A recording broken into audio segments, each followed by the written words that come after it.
ദൈവതിരുനാമം മഹത്വപ്പെടുമാറാകട്ടെ. നോയമ്പുകാലം എന്ന് കേൾക്കുമ്പോൾ നമ്മുടെ മനസ്സിൽ വരുന്നത് ഉപവാസത്തിന്റെയും പരിത്യാഗത്തിന്റെയും കയ്പുള്ള ഓർമ്മകളാണ്. എന്നാൽ ഈ നോയമ്പുകാലത്തെ നമുക്ക് കുരിശിന്റെ പൂക്കാലം എന്ന് വിളിക്കാം. ഭാരമായി നാം ചുമക്കുന്ന കുരിശുകൾ എങ്ങനെയാണ് പൂത്തുലയുന്ന പൂമരങ്ങളായി മാറുന്നത് എന്ന് നമുക്ക് നോക്കാം. ഒരു ചെടി പൂക്കണമെങ്കിൽ അതിൻ്റെ വിത്ത് മണ്ണിൽ വീണ് അഴിയണം. നമ്മളുടെ ജീവിതത്തിലെ ചില ആഗ്രഹങ്ങളും സ്വാർത്ഥതയും നോയമ്പുകാലത്ത് നാം ഉപേക്ഷിക്കുമ്പോൾ അത് ആ വിത്ത് അഴിയുന്നത് പോലെയാണ്. ആ വേദനയിൽ നിന്നാണ് സ്നേഹത്തിൻ്റെയും ക്ഷമയുടെയും പുതിയ പൂക്കൾ നമ്മുടെ ഉള്ളിൽ വിരിയുന്നത്. Lent, it is a life out of death.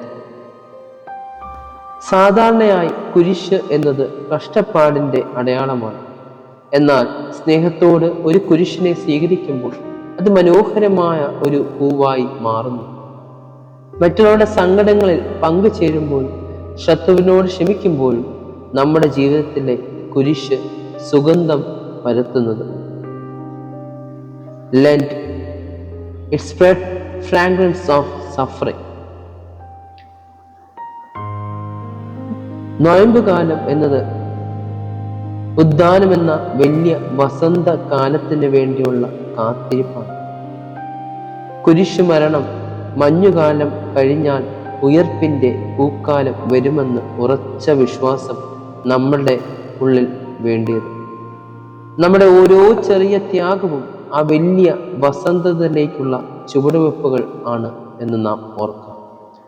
അതുകൊണ്ട് ഈ നോയമ്പുകാലത്ത് നിങ്ങളുടെ കുരിശുകളെ ഭാരമായി കാണുക. ദൈവം നിങ്ങളുടെ ജീവിതത്തിൽ ഒരുക്കുന്ന വലിയൊരു പൂക്കാലത്തിന്റെ തുടക്കമാണ് എന്ന് വിശ്വസിക്കുക.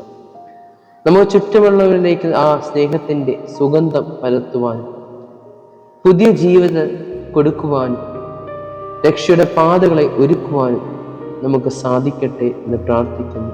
നന്ദി.